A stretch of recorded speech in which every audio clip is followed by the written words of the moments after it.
Yeah, some people, I don't know if anybody's thinking this, but some people might think like, oh, if she can stream today, why isn't she streaming ENreco?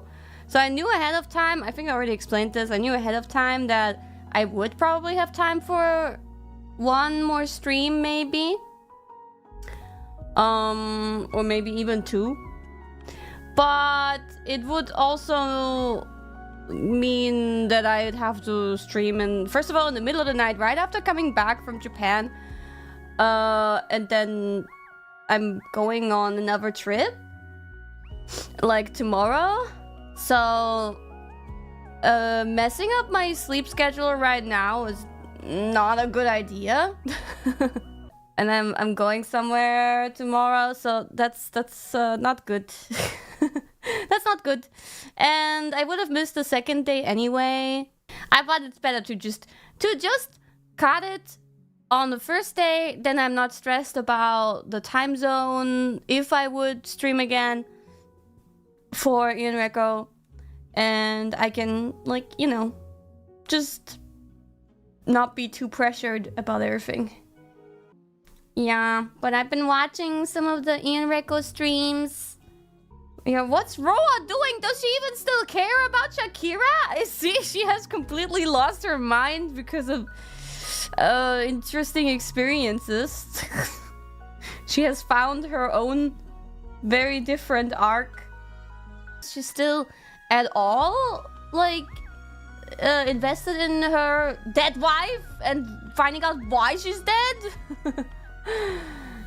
She's just processing it. Really? Really? Is she still, like, does she still care?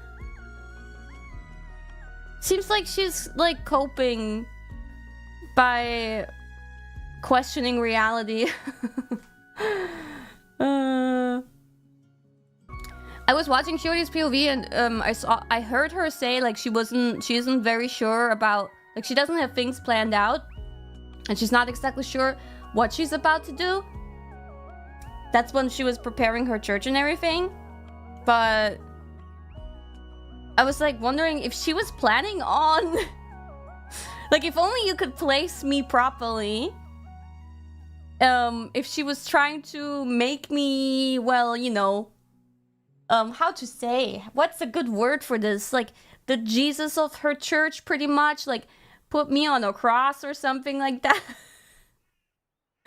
If she could have placed my body outside of the box. If she would have tried to crucify me, or yeah, if I would have been the deity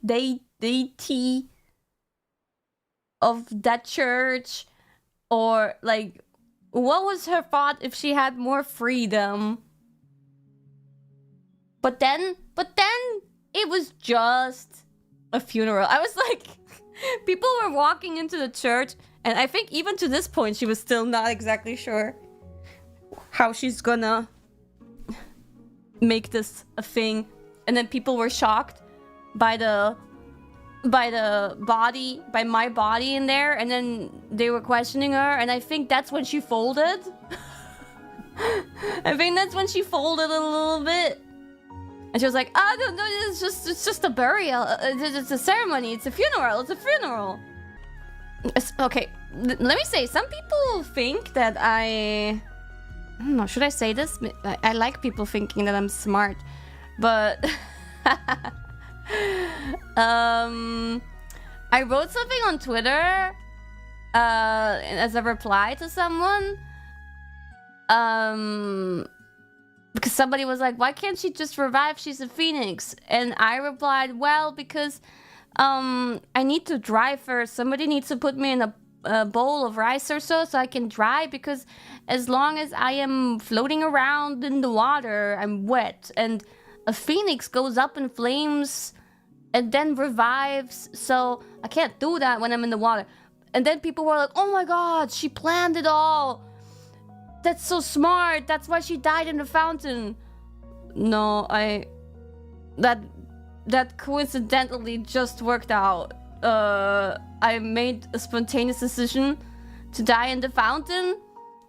But at that moment, I did not think about this explanation